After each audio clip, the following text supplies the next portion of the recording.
The Tokyo Olympic Games in July and August could be postponed because of the coronavirus. Japan's Prime Minister Shinzo Abe has acknowledged the possibility of pushing the event back for the very first time, saying a decision could become inevitable. Abe had previously insisted the Games would go ahead as scheduled. The International Olympic Committee opened the door to a postponement on Sunday when it said a final decision would be made within the next 4 weeks, but it added that a cancellation was not on the agenda. Canada and Australia say they will not send teams to a July Games. Well, our correspondent Mark Meadows from DW Sports is covering this story for us. Good morning, Mark. A postponement, it's looking increasingly likely, isn't it? Yes, I would say it's almost certain now that the Games will be postponed, probably until July or August 2021. Now, there are other options. One of those is cancellation, but they've said they do not want to cancel.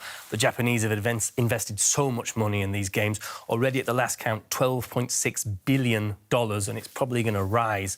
So I think cancellation is completely out of the question. A scaled-down Games happening this year with no spectators, maybe less sports. It's possible, but that's not really what the Olympic Games is all about, and no one really wants that. So I think if we listen to Shinzo Abe, the Japanese Prime Minister, talking in Parliament today, it's pretty clear that postponement is most likely. The IOC decision is in line with what I've said. We want to hold the event in its complete form. If that becomes difficult, we will think of the athletes first and foremost. We may have no option but to consider postponing the Games. So a big step there, actually, moving forward and saying could be postponed. What's behind this change of tune from the Japanese? Basically pressure from athletes. It's become overwhelming. It's hard to find an athlete out there who basically wants the Games to take place this year. Canada have actually gone further. They've effectively boycotted a Games this year. They put out a statement saying it is not safe for our athletes, their families and the broader Canadian community. The Australians have said something similar. They've said they've had to make the call now for the good of their athletes, to say, look, you should start preparing for 2021, because obviously the pandemic has caused havoc with training regimes. People haven't been able to train. We've also had the problem with qualifiers for the actual Tokyo Games, if they were going to happen this year. A lot of those have been postponed, so we don't actually know which athletes would take part in Tokyo. So everything basically points to a postponement. How could the Games be salvaged successfully, Mark? Is there an option for that?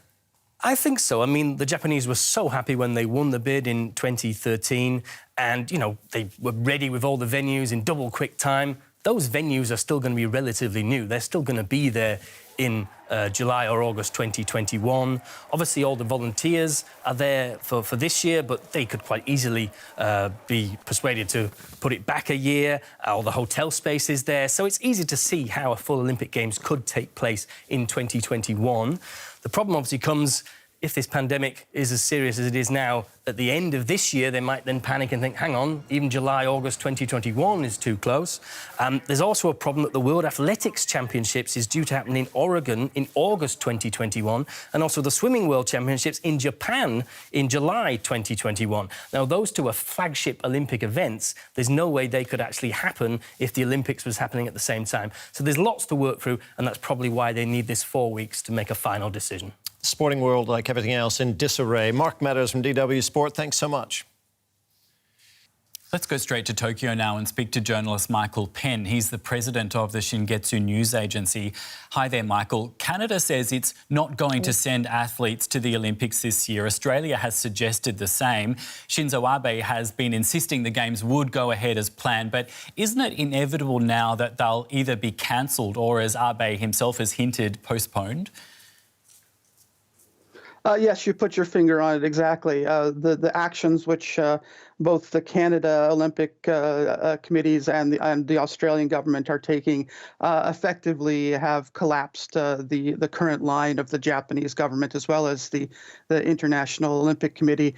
You know, they have been trying to hold the line, saying that there would be no change, that things would go forward.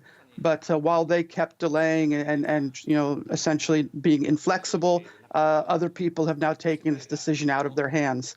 And I think that there will be many other countries following Canada and Australia in making the moves that they are. So the decision is no longer the International Olympic Committee's or Shinzo Abe's decision themselves. I want to talk to you a bit about the background behind all this. It's been 9 years since the Fukushima disaster. How much is the desire to show off the recovery in Japan from this disaster playing into the reluctance to postpone or cancel the Olympics? I would put that factor a little bit lower than some others. I think that rather than being a showcase for recovery, it's more of a showcase for Shinzo Abe's regime and what it's done since it's been in power for over 7 years. He was the one who launched the Olympic bid, and many people remember he dressed up as Mario, the video game character, at one of the events. So he's very much put his own prestige on it. Aside from prestige, we're talking money. For 6 or 7 years, Japan has spent an enormous amount of money to prepare for the Olympics, and not just the government, businesses and organizations. We've all been looking forward to 2020, and development plans and timelines have all been based on 2020 is the Olympic year. And suddenly that's being thrown off. And clearly it was very difficult for the Japanese government to admit that its long-held plans had fallen apart. You say people have been looking forward to the Games for such a long time now. What do people in Japan think about this? Do they want the Olympics to go ahead? Public opinion polling is pretty clear that the Japanese public is more realistic about the issue than the Japanese government has been. The Japanese public has been telling pollsters that they now think that the Games will be delayed or canceled. And, I think that most of them are kind of just shrugging their shoulders and saying, well, it's just something that's out of our hands. It's in the hands of nature. So, we just have to go along with it. The Japanese government hasn't taken that position yet, but the Japanese public has.